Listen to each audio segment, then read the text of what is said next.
해리스 후보가 정책을 밝히기 시작합니다. 오늘은 신생아 가정에 1년 동안 $6,000의 자녀 양육 세금 공제를 포함해 중간층 가정을 위한 세금 감면안을 발표할 예정입니다.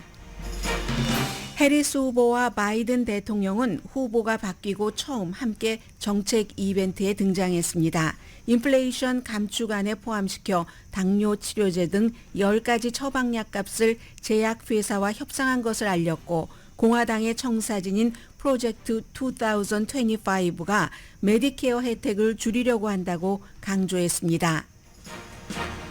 트럼프 후보는 인플레이션 감축안은 사기라면서 물가 인상을 강조했습니다. 그러나 여전히 나는 해리스를 모욕할 자격이 있다는 등의 인신공격을 이어갑니다.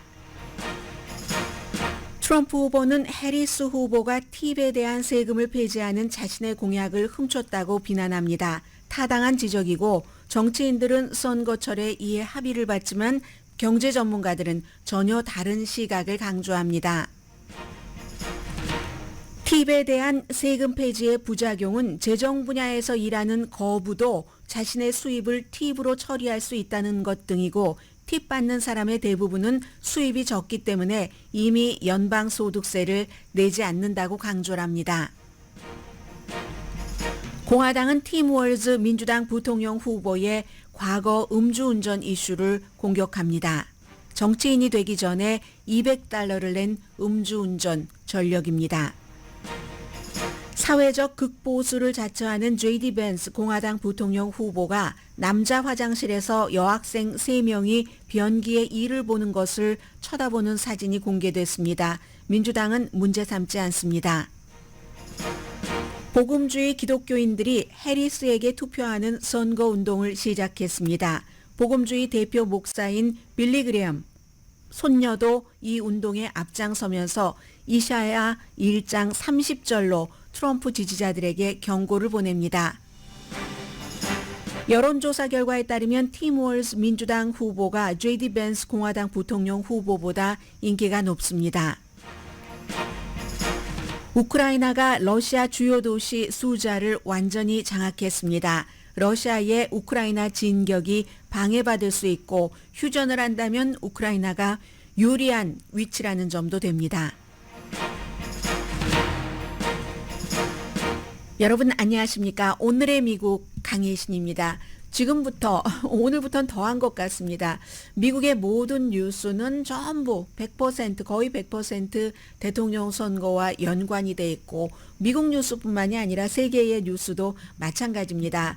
지금 트럼프 후보가 파괴적인 언어 사용을 중지하지 않는다면은, 그러면 이제 트럼프 후보에게도 어떠한 이런 그 좋은 방향으로 새로 이제 뭔가를 리셋할 수 있는 기회가 올 텐데, 트럼프 후보는 나는 그 카멜라 해리스를 인신공격을 할, 모욕을 할 권리가 있다, 이렇게 이제 기자회견에서 말을 하니까 공화당이 점점 더 답답해지는 겁니다.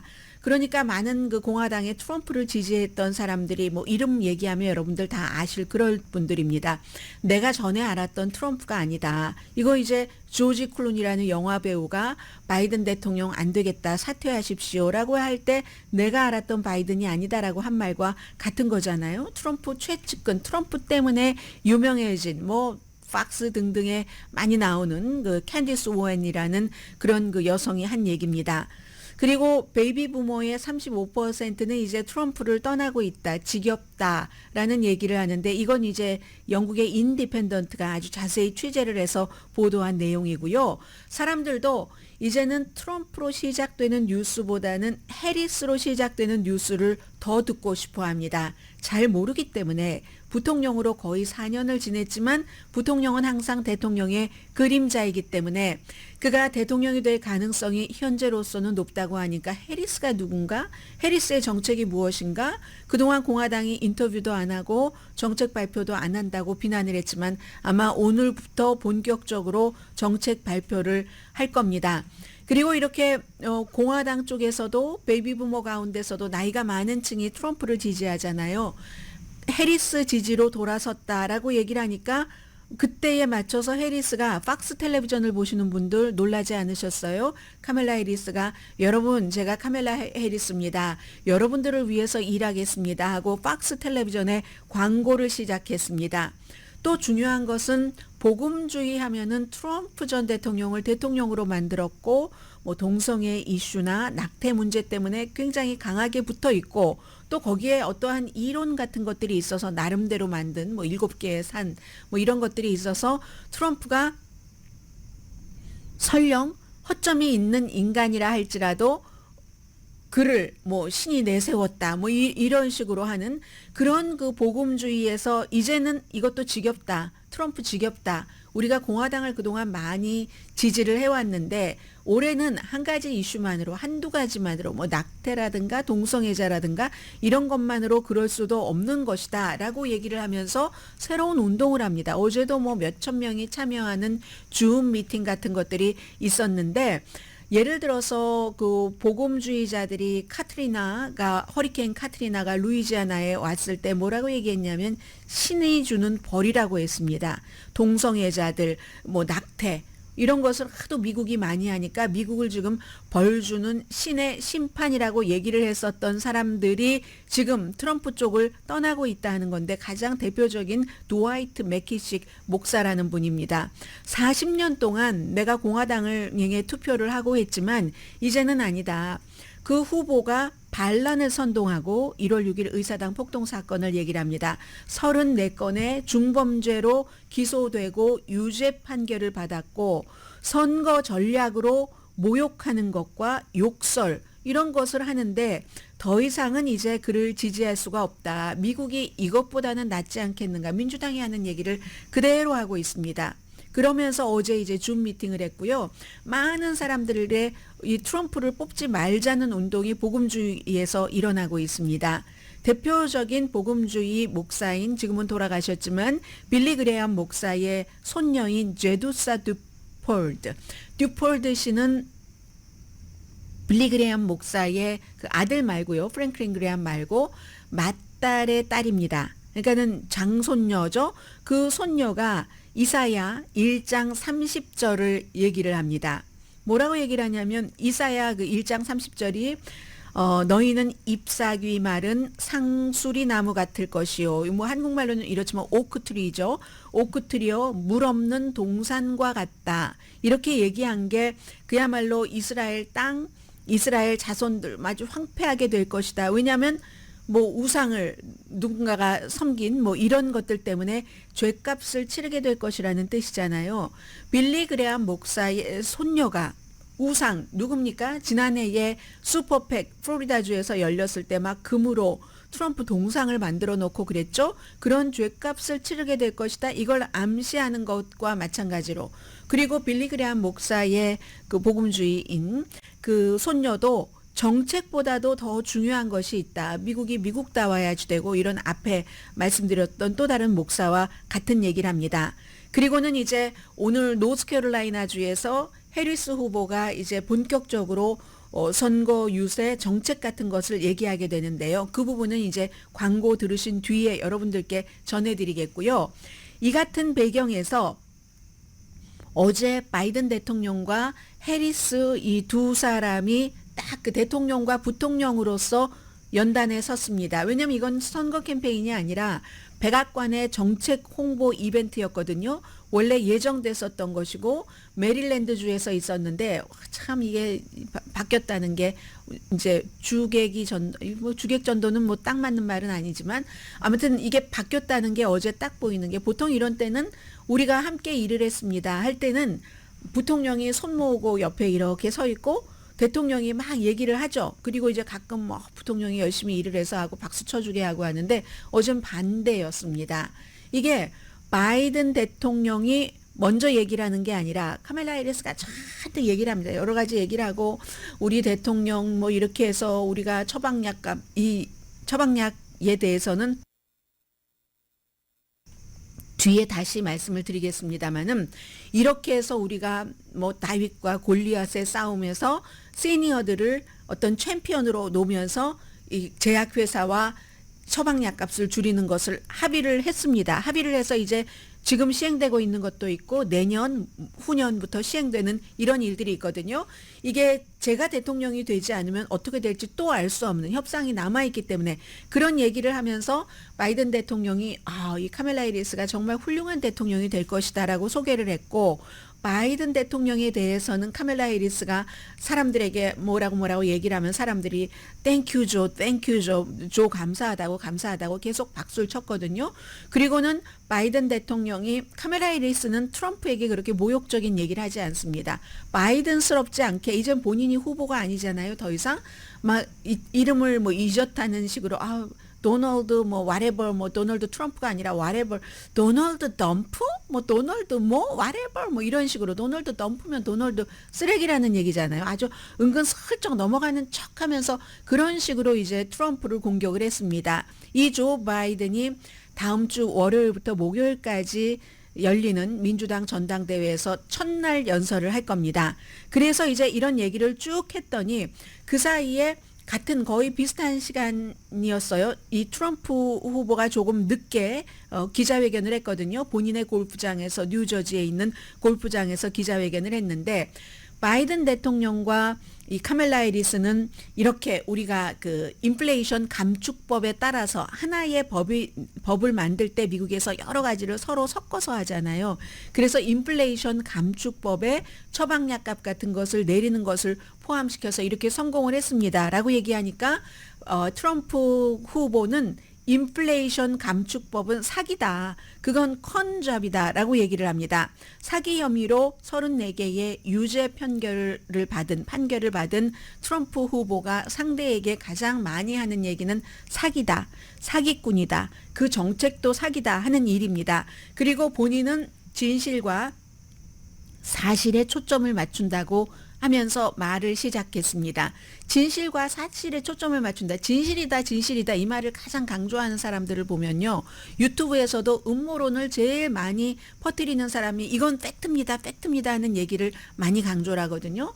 어제 이 트럼프 전 대통령은 유튜버는 아니지만 사실과 진실에 초점을 맞춘 얘기만 저는 하겠습니다 라고 하면서 전혀 사실이 아닌 건 아니에요. 그러나 굉장한 과장을 많이 했죠. 트럼프 전 대통령이 여러분들 그 아이들이 먹는 과자 스낵 치토스 모르시는 분들 거의 안 계실 거예요. 그런데 저도 그거 먹고요. 가끔 불량식품 먹고 싶을 때 맛있잖아요. 그런데 이제 테이블을 양쪽에 놓고 딱 사람들이 이제 물가가 올라서 이제 막 힘든 밀가루도 놓고 오트밀도 놓고 버터도 놓고 막 과자도 놓고 잔뜩 양쪽에 놨어요. 양쪽에 놓고 거기에 정책에 포커스를 맞춰서 얘기를 해야지 되는데 갈지자로 이 얘기 저 얘기 막 하다가 빵과 커피 값은 사실은 지난해에 비해서 조금 내려갔거든요. 그런데 모든 것들이 이 밀가루라든가 많은 것들이 너무 많이 올라가서 30%, 40% 올라갔고, 밀가루가 38% 올라갔고, 달걀이 46% 올라갔고 하면서 치토스, 난 이건 처음 보는 건데? 이렇게 얘기를 하면서 쭉 말을 했습니다. 그리고는 팁에 대해서는 또 9시 35분경에 전해드리겠습니다. 오늘 한번 정리가 필요할 것 같아서요. 팁에 대한 세금 폐지는 나의 공약을 해리스가 훔친 것이다. 민주당은 아니라고 하지만 타당성 있는 얘기라고 저는 말씀을 드립니다. 그리고 이제 또 교도소 그 얘기를 이제 쭉 하면서 교도소와 정신병원을 비우기 위해서 다른 나라에서 미국으로 사람들을 보낸다. 그게 불법 체류자다. 아무런 증거 없이 어제도 계속 이런 얘기를 했고, 새로운 일자리 새로 만들어지는 거, 지금 일자리 안정적이 되고 인플레이션 안정적이 되고 하잖아요. 그런 새로 만들어지는 일자리의 100%는 다 이민자가 가지고 간다. 역시 증거 없이 이런 얘기를 했습니다. 그리고 선거에서 본인이 이겼다는 얘기도 반복을 했고요. 사실과 상관없이 아무튼 인플레이션도 과장해서 얘기를 하고 그 트럼프가 정책에 대해서 얘기를 한다. 얘기를 해야지 이길 가능성이 있다라고 많은 주변 사람들이 얘기를 하더라도 트럼프라는 사람은 어떠한 화끈한 얘기 그리고 남을 비난하는 것, 모욕하는 것이 정치적인 전략입니다. 이게 사람들이 그걸 좋아하니까, 그러면서 알게 모르게 세뇌되니까 그런 트럼프에게 정책으로 이 해리스와 싸운다는 것이 과연 이게 가능하기는 한 것일까? 이런 생각이 드는 그런 기자회견이었습니다. 그리고 결정체는 이거였죠.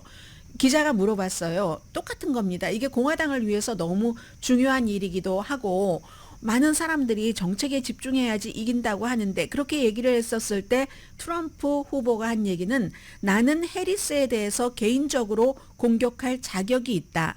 나는 그 해리스의 또 지능도 인텔리전스도 존중하지 않고 아주 그녀가 대통령이 된다면 끔찍한 대통령이 될 것이다. 나라를 사랑하는지도 의심스럽고 지능도 의심스럽고 또 공산주의자라고도 여러 번 얘기를 했거든요. 이게 사실은 어제 트럼프 후보가 경제정책이다 하고 들고 나온 그 기자회견에서의 하이라이트가 결국은 이게 돼버렸습니다. 트럼프 후보의 말. I think I'm entitled to personal attacks. I don't have a lot of respect for her. I don't have a lot of respect for her intelligence. And I think she'll be a terrible president. And I think it's very important that we win. And whether the person... 그래서 우리가 이기는 것이 중요하다고 얘기하고요. 그리고 먼저 공격한 것은 헤일리가 아니냐. 나하고 나의 부통령을 weird, 이상하다고 했는데 뭐가 이상해? 나의 부통령이 예일대학교를 졸업한 사람인데 말이야. 뭐 오하이오 주립대학도 우수한 성적으로 뭐 졸업을 하고 이런 얘기를 하거든요. Attacks are good, bad. I mean, she certainly attacks me personally. She actually called me weird. He's weird. It was just a soundbite. And she called JD and I weird. He's not weird. He was a great student at Yale. He went to Ohio State, graduated in 2 years. At the top of his class, and all of these different. 네, 그래도 어제 하나 조금 긍정적인 면이 있었다면 공화당 측 입장에서 보자면 이런 많은 얘기들을 중간중간 너무 많이 했어요. 너무 많이 하기는 했지만 다른 때에 비해서 어제도 기자회견이 한 1시간 조금 넘었었던 것 같은데 다른 때에 비해서는 조금 그 공격하는 모욕하는 분량이 줄어들었다 하는 것이 공화당에는 굉장히 긍정적인 그런 트럼프의 기자회견이었습니다. 아, 그리고 일론 머스크의 플랜이 또 있잖아요. 뭐 굉장히 많은 사람들을 팔로워로 갖고 있는 2억 명인가요? 그런 그 일론 거의 2억 명이더군요. 1억 9천 뭐 얼마 되던데 그런 사람이 트럼프를 이기게 하기 위해서 본인이 플랜이 있다고 하니까 그리고 이제 트럼프의 적은 뭐 본인이 적이니까 본인이 그걸 컨트롤할 수 있는 능력이 있다면 칼 로브라는 아들 부시 대통령을 만든 대통령의 그 설계사가 얘기하기는 이제 3개월도 남지 않았는데 11월 5일까지 단 하루라도 낭비를 할 수가 없다. 이렇게 얘기를 하는데 글쎄요. 모르겠죠. 민주당의 또 전당대회를 보면서 트럼프 그 대통령이 느끼는 생각도 있을 테고 민주당도 마찬가지입니다.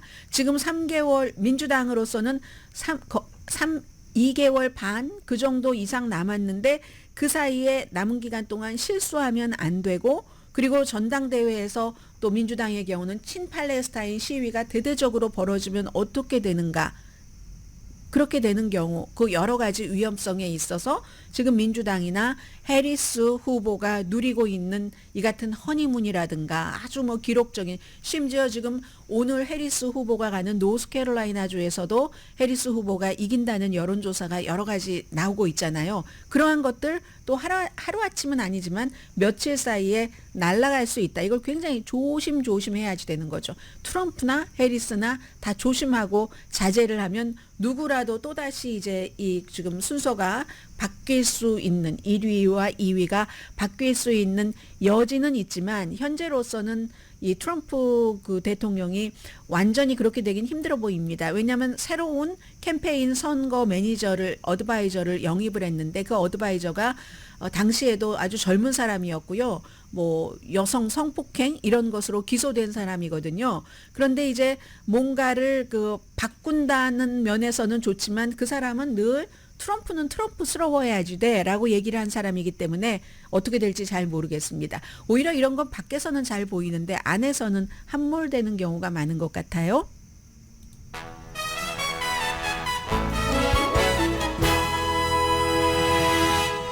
오늘의 미국은 전문가가 추천하는 이민법, 가정법 전문 제인정 종합법률사무소 총 20억 달러 승소, 교통사고와 상해 전문 브라이언 타필라와 CG 변호사 그룹, 집융자, 홈에퀴리, 라인업 크레딧, 급한 하드머니도 정말 쉽게 잘하는 융자나라 공동후원입니다. 잠시 뒤에 이제부터는 좀 정책이 시작이 되니까 미국에서도 선거철에는 항상 인심 좋은 그 아주머니, 인심 좋은 아저씨처럼 뭘 많이 풉니다. 그런데 항상 사람들이 속지 말아야 될 것은 선거철에 썼던 공약이 전부 이루어지지는 않는다는 거죠. 그래서 때로는 그 공약 내용보다도 이 사람의 원칙이 어디가 있는가, 그걸 보는 게 더 중요할 수도 있고요. 잠시 뒤에 뵙겠습니다. 죄송합니다.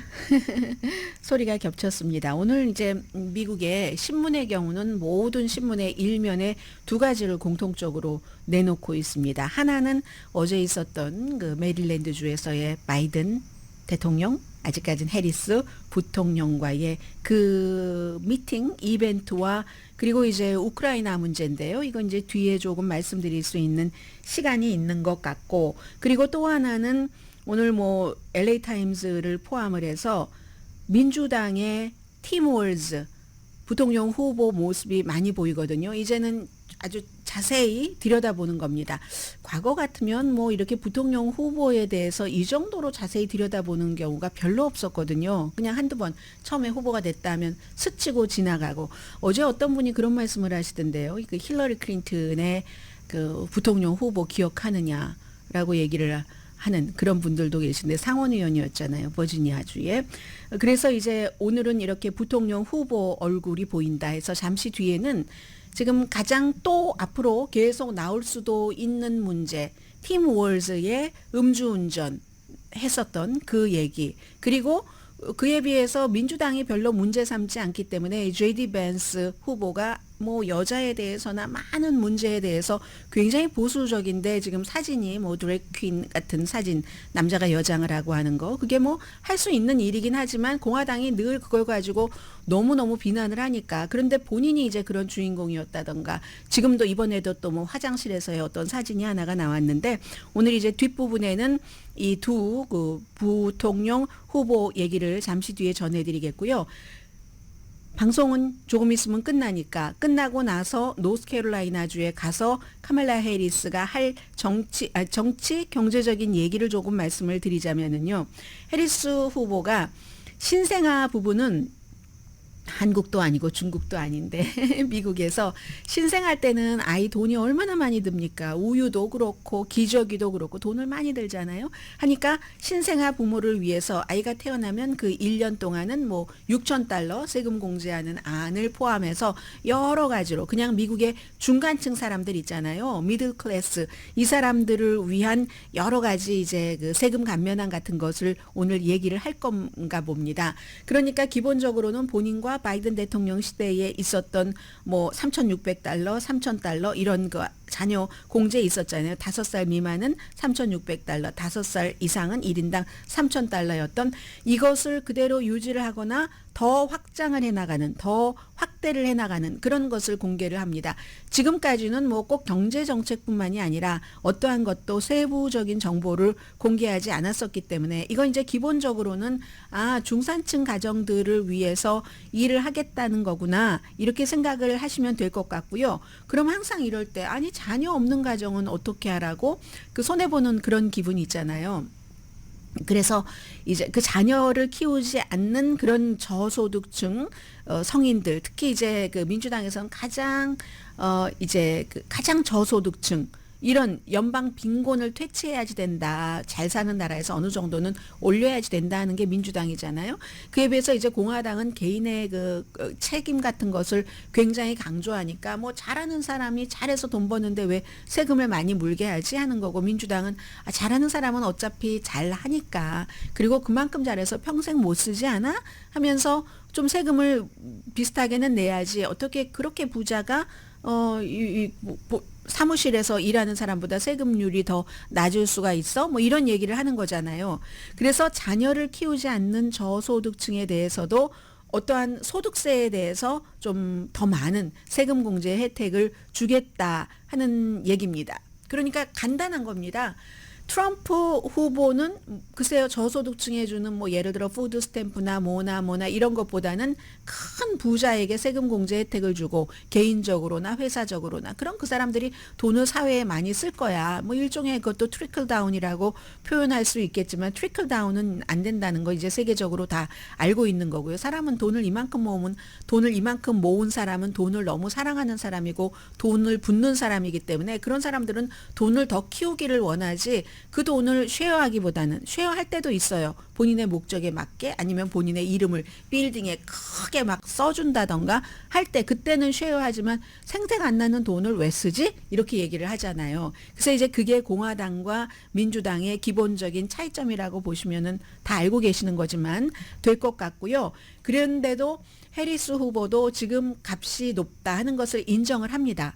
인플레이션이 많이 안정되고 이제 낮아지고는 있지만 그래도 시장에 가보면 물가가 비싸는 것을 인정을 하죠. 인정은 하면서도 그 인플레이션에 대한 비판을 트럼프는 무조건 100% 바이든 해리스 책임이야 라고 얘기를 하고 있고 이 바이든 해리스는 그 높았던 코비드 이후의 인플레이션을 우리가 정책을 잘해서 또 통화 정책과도 맞춰서 이 정도로 했으면 잘한 거지 라고 말을 하고 싶은 겁니다. 그러나 유권자들은 이럴 때는 당장 내 가격이 어떻게 됐어? 코비드 전과 지금 비교할 때 이렇게 따지기가 아주 쉽겠죠. 그리고 자녀 공제 혜택에 대해서는 JD 벤스 공화당의 부통령 후보도 상당히 강조합니다. 이 사람은 자녀들 많이 낳아야지 된다고 하잖아요. 그러니까 자녀 없는 사람들을 뭐죠? 자녀 없는 캣 레이디라고 카멜라 해리스 자녀가 있죠. 스텝마더는 마더 아닙니까? 이렇게 해서 또 이제 그런 다른 가정의 비난을 받지만 본인은 자녀 양육에 대한 세금 강조, 세금 공제 확대한다 이걸 그렇게 말하면서 막상 투표할 때는 안 했다니까요. 투표할 때는 다른 일이 있어서 그랬다고 투표를 빠졌습니다. 그게 너무 중요하면은 그러면 투표를 했겠죠. 그러나 어쨌든 투표를 안 하고 다른 그 스케줄을 했습니다. 그리고 이제 해리스 후보가 지금까지 발표한 것은 이렇게 기본적으로 좀 중간층, 저소득층에 대한 뭔가를 해주겠다는 것과 주택값이 지금 너무 비싸니까 100만 달러 이상 되는 것이 지난달에도 엄청 많이 늘어났다고 하던데 300만 개 정도의 주택 건설을 장려하는 그런 어떠한 것을 대통령으로서 이끌어 가겠다라고 얘기를 한다는 겁니다. 그리고 주택 사는 사람들에게 2만 5천 달러 정도 처음에 이제 뭔가를 혜택을 주는 그런 거. 300만 채면요. 지금 전문가들은 미국의 주택값이 이렇게 비싼 걸 어떻게 보고 있냐면 물론 부자가 퍼스트, 세컨드, 서드 주택 막 사고 사람들이 에어비앤비 하려고 사서 하고 이런 것도 있지만 기본적으로는 어쨌든 수요와 공급이 안 맞기 때문에 그렇습니다. 기본적으로 전문가들은 한 700만 채 정도는 미국에 더 있어야지 이 주택값이 막 그렇게 올라가고 이러는 것을 막을 수 있다고 생각을 하거든요. 계산을 하거든요. 그러니까 거기에 대해서 한 반 정도 못 미치는 한 300만 채 주택 건설을 장려하는 이건 이제 어떤 기업의 세금 인센티브 같은 것을 주겠죠. 그런 문제입니다. 그리고도 경제적으로 가장 논란이 되는 이슈는 어제 말씀드렸었던 큰 식품업체가 또 다른 식품업체를 인수해서 완전히 독점으로 해서 가격을 본인들이 I'm in charge야 하고 이렇게 좌지우지하는 것을 막겠다 하는 이런 얘기 정도를 하지만 이것도 공약인 겁니다.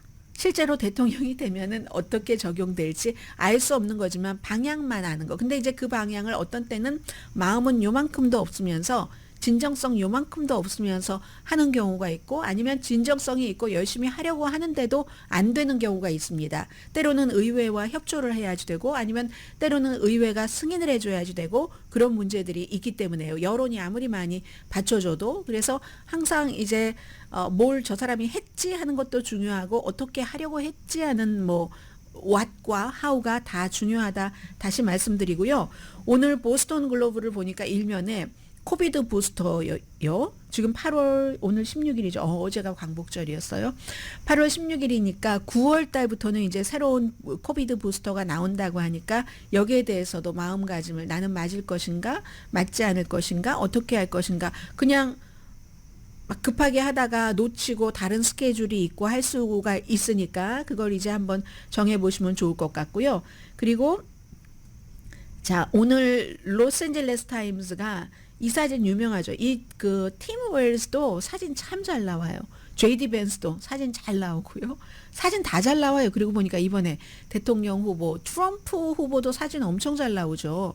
이 바이든 대통령은 좀 희미하게 나오고 그러기 때문에 어떤 때는 그 메시지와 맞는 사진을 찾으려고 해도 힘들 때가 많은데 트럼프 대통령 전 대통령도 잘 나오고 카멜라 해리스 아무 쪽에나 찍어서도 다 잘 나오죠.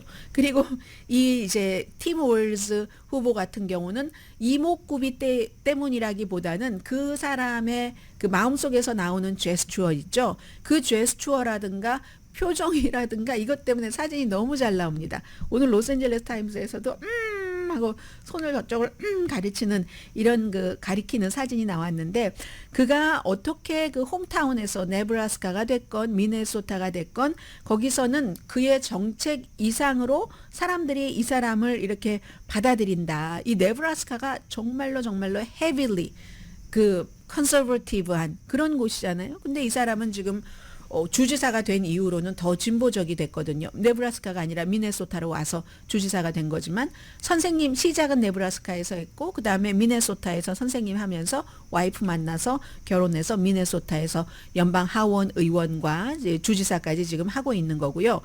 많은 매체에서 오늘 이 웰스 후보의 오늘 뉴욕타임스도 그러네요. 보니까 일면에 그의 그 총기에 관한 그 정책이 왜 바뀌었는가 본인이 헌터니까요. 근데 어제 말씀드렸잖아요. 파클랜드 하이스쿨 학생들 그렇게 숨지는 거 보고 강하게 해야지 되겠다 하는 것으로 바뀌었다 하는 건데 앞으로 더 많이 여러분들께서 얘기를 들으시거나 이미 많이 오고 가는 얘기는 이 팀 월즈라는 사람의 음주 운전 그겁니다. 이건 1995년이니까 이 사람이 2006년부터 의정 활동을 시작했어요. 연방 하원 의원으로. 그러니까 의정 활동을 시작하기 11년 전에 있었던 일입니다. 음주운전을 했습니다. 그때는 미네소타가 아니라 네브라스카에서 선생님 할 때예요. 체포가 됐어요. 1995년 9월 23일 밤이랍니다. 최드롯 혹시 네브라스카에서 방송 듣고 계신 분 계십니까? 며칠 전에 제가 커네디컷은 제가 자신이 없는데요 했더니 어떤 분이 저 커네디컷이요 4년째 오늘의 미국 보고 듣고 있습니다 하시던데요. 네브라스카는 많을 것 같아요. 제법 있을 것 같아요. 근데 최드런은 잘 모르겠습니다.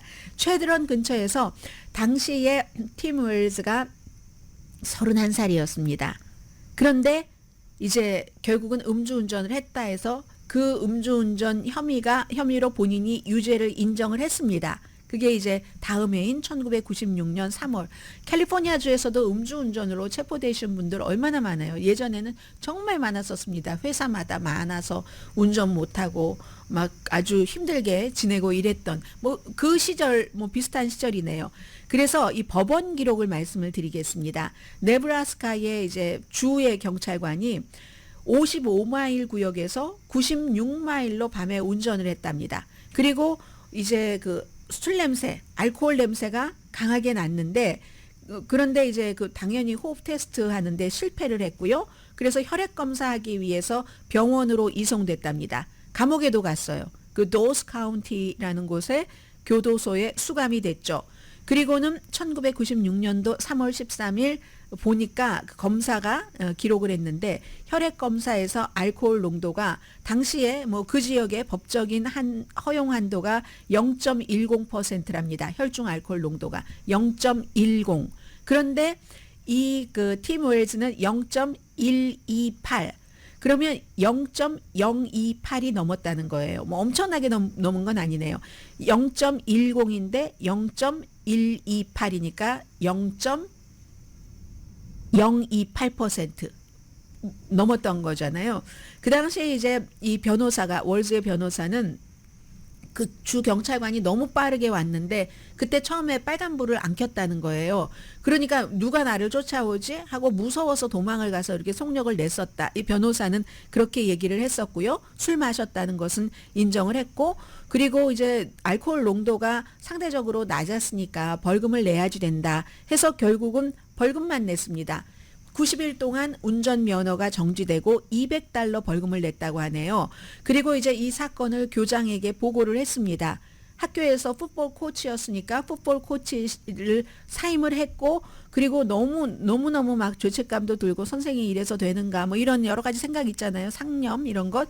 그것 때문에 저 선생님 그만둬야지 되겠습니다 했더니 교장 선생님이 계속 일을 하라고 했다고 하고, 그때부터 술을 딱 끊었다는 겁니다. 해서 자주 마시는 드링크는 다이어트 마운틴 듀. 이것도 JD 벤스랑 똑같네요. 성향은 완전 반대인데 JD 벤스도 술 안 마시고 이 마운틴 듀 좋아한다고 하잖아요. 이 문제는 사실 이번에 처음 나온 게 아니라 2006년도 그때 뭐 의회에 출마하고 2005년도인가요? 그랬을 때는 보도는 됐었는데 지역신문에서 크게 이슈가 되진 않았습니다. 그러다가 2018년도에 주지사로 출마할 때 다시 이슈가 됐는데, 그때는 2006년도에 그 처음으로 의회에 출마할 때 스태프들이 언론사에 잘못된 정보를 줬다. 말하자면 거짓말을 했다 하는 거예요. 예를 들어서 뭐 이 방위군을 하면서 청력이 상실돼서 뭐 이 누가 말하는 당시에 이제 주 경찰이 말하는 내용을 제대로 알아듣지 못했다. 그리고 또 하나 거짓말한 게 음주운전 케이스가 기각이 됐었다. 기각되지 않았습니다. $200 벌금 물었다고 말씀드렸잖아요. 이런 문제가 이제 다시 나왔었고, 이게 이번에 또 다시 나오는 거거든요. 근데 이번에도 글쎄요, 이게 큰 이슈가 될지는 모르지만 공화당 쪽에서는 지금 계속 이 얘기를 하고 있습니다. 자, 그에 비해서 2003년도 이 사람의 음주운전은 1990 몇 년도, 95년도. 2003년도에 공화당의 부통령 후보인 JD 벤스가 사진이 나왔어요. 이 사진은 며칠 전에 막 여장하고 막 포즈하고 그 찍은 사진보다는 또렷하게 나왔는데, 고등학교 졸업반 사진이라고 하거든요. 여학생 3명이 남자 변기에 이렇게 서서 남자가 소변 보는 것처럼 그렇게 포즈를 취하고, 그리고는 JD 벤스가 이제 그걸 옆에서 이렇게 쳐다보는 겁니다. 서로 이제 친구인 것 같았어요. 그 친구 맞습니다. 18살 때였다고 하고 학생회 간부였대요. 그때도 바이스 프레지던트, 학생회 부회장이었는가 봐요. 그러면서 나중에 이제 이 여성들 가운데서, 지금은 이제 여성들이죠. 여성들이라고 해봤자 뭐 40대, 40살, 39살 이 정도 됐겠죠. 재밌을 것 같아서 그랬다. 그리고 여자의 힘을 보여주기 위해서 그랬다라고 얘기를 하거든요. 그럴 수도 있는 일 아닌가요? 이게 어떻게 그럴 수가 있어요? 학생들이 남학생 화장실에 들어가가지고 말이야. 그것도 남자랑 같이 이럴 수도 있지만 저는 그럴 수도 있다고 생각이 되거든요. 뭐 정말 for fun으로 그럴 수도 있고, 그리고 정말 뭐 생각들이 다 너무 많으니까 이런 얘기가 나와서 민주당은 아직까지 여기에 대해서 얘기하고 있지 않은데, 이런 내용은 뭐 오히려 다른 뭐 해외 매체에서 더 많이 보도를 한다 말씀을 드리고요. 워싱턴 포스트와 입소스에서 여론조사를 해봤습니다. 그랬더니 팀 월즈에 대한 호감도가 JD 벤스에 대한 호감도보다 높았습니다. 39%팀 월즈를 난 호감 있어. 그리고 30%는 부정적으로 봤습니다. 이게 이제 민주당과 공화당의 차이가 있겠죠. 합쳐서 39%가 호감, 30%가 비호감입니다. 그에 비해서 JD 벤스는 호감이 32%, 비호감이 42%. 그러면 호감은 월즈 민주당 후보보다 7%가 적고, 비호감도는 월즈 후보보다 JD 벤스 공화당 후보가 12% 더 높다. 이렇게 된 거죠. 이건 이제 그 사람의 기본적인 뭐 접근성 뭐 여러 가지 때문에 왜 이러잖아요. 이 팀 월즈라는 사람은 막 어디 군중이 많이 모인 걸 보면은 미네소타라는 그 주의 주지사답게 인구가 뭐 그렇게 많지 않으니까요. 이렇게 많은 사람이 이렇게 아주 막 솔직하게 다 표현을 하고, 어제 누군가가 얘기를 한 것처럼 그 호주의 그 신문에 그 편집인이 얘기를 한 것처럼, 아니 토요일이면은 하드웨어 스토어에 가서 새로운 그 가든 호수를 살 것 같은, 그러면 더 접근하기가 쉽잖아요. 그래서 현재로서는 부통령 구태여 이제 대통령에게 도움이 되는 걸 따지자면 이 팀 월즈 후보가 더 도움이 되고 있다. 팀 월즈 후보가 오히려 좀 이렇게 좀 뭐라고 할까요? 수수하고 그런 면이 있기 때문에 카멜라 해리스에 대한 그동안 이제 부정적인 시각이 많이 있었잖아요. 잘 알지 못하면서도 그랬고, 그런 부분이 뭐 상쇄된다고 할까요? 그런 게 조금 있는 것 같습니다. 잠시 뒤에 팀 문제에 대해서 좀 말씀을 오늘 드려야지 될 것 같고요. 메디케어에 대해서도 메디케어와 2025 프로젝트 그것과도 어떤 관계가 있는지도 뭐 획 정도는 말씀을 드리겠습니다. 라디오 서울 방송 오늘의 미국 듣고 계십니다. 네, 어제 이제 그 두 사람이 다윗과 골리앗의 싸움에서 시니어가 챔피언입니다라고 얘기한 지금 이게 이제 민주당 행정부가 들어와서 이룬 일이에요. 2022년도 인플레이션 감축법 IRA 여기 정말 많은 게 들어가 있는데 여기서 제약회사와 메디케어 수혜자 이런 분들이 첫 번째로 이제 약 가격을 낮출 수 있는 것이 돼서 10가지 베스트셀러 약이 38%에서 79%까지 이제 가격이 낮아질 수가 있는 겁니다. 2026년도에 발효되는 것, 뭐 구태여 숫자를 말씀드리자면 납세자에게 연간 60억 달러가 이득이 된다고 얘기를 하거든요. 그리고 이제 메디케어 수혜자에게도 15억 달러를 절감할 수 있다는 건데 이게 바이든 대통령이 어제 네, 저희가 마침내 대형 제약회사를 이겼습니다.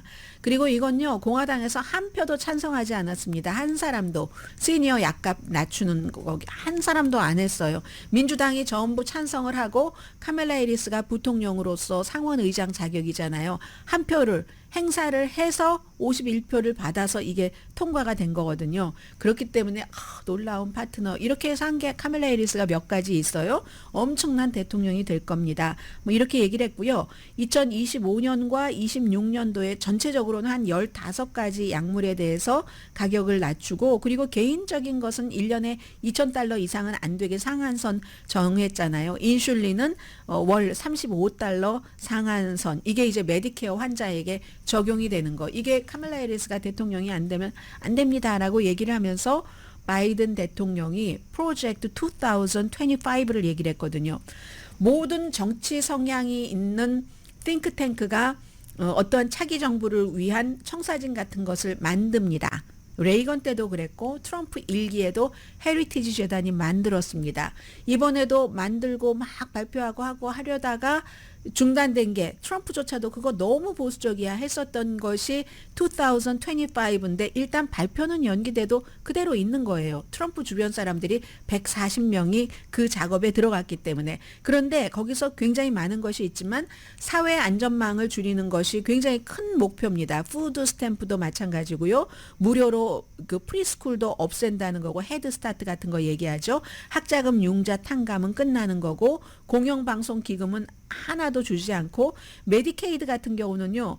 연방정부 기금을 제한을 해서 어떻게 할지 구체적인 내용은 없지만 어쨌든 이 메디케이드 지출이 증가하는 비용을 전혀 따라가지 못하도록 시간이 지나면서 이게 기금이 삭감되는 결과가 나오도록 이렇게 조정을 한다는 겁니다. 그리고 메디케이드 커버리지 그 혜택도 시간 제한을 둬서 영구적으로 보장하는 게 아니라 이게 이제 그리고 또 평생 또 상한선을 둔대요.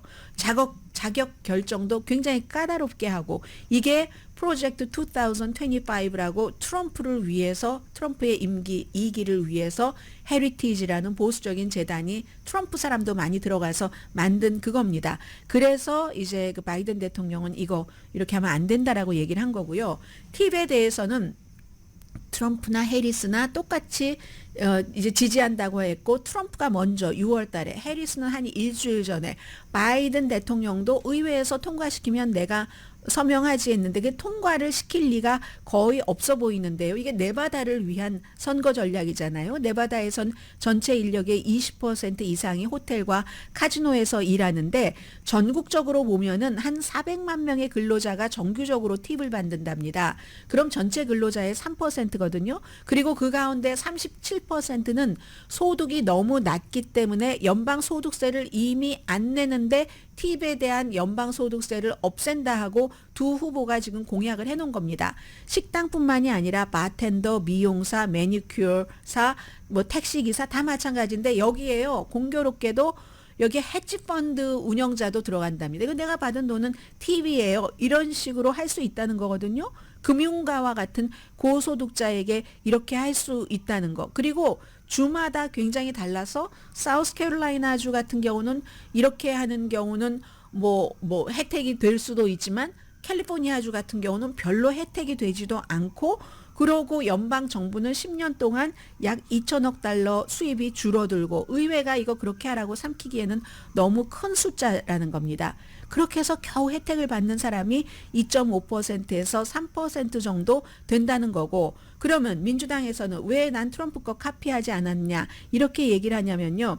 민주당에서는 이게 앞서 말씀드린 무슨 헤지펀드의 관리자라든가 그런 사람들의 이걸 팁으로 해서 이렇게 하는 그런 허점 같은 것 있잖아요. 그런 허점 같은 것은 우리가 그건 또 빼놓겠다 하는 것을 강조를 했다는 게 트럼프가 내놓은 것과 내가 내놓은 것이 다르다. 지금 이런 얘기를 합니다. 그러면 뭐 세무법 전문 변호사들 같은 경우는 팁 받는 사람과 팁을 받지 못하는 그런 사람들이 이렇게 비슷한 서비스를 하면서도 세금 공제 혜택이 다르다는 거. 이건 또 무슨 이유냐? 뭐 이런 얘기를 하니까 이거 될 리가 별로 없을 것 같은. 다만 이제 라스베가스에서 이런 그 노조에 가입한 사람이 6만 명 정도는 된다고 하니까 다 그것 보고 하는 얘기다 말씀드립니다.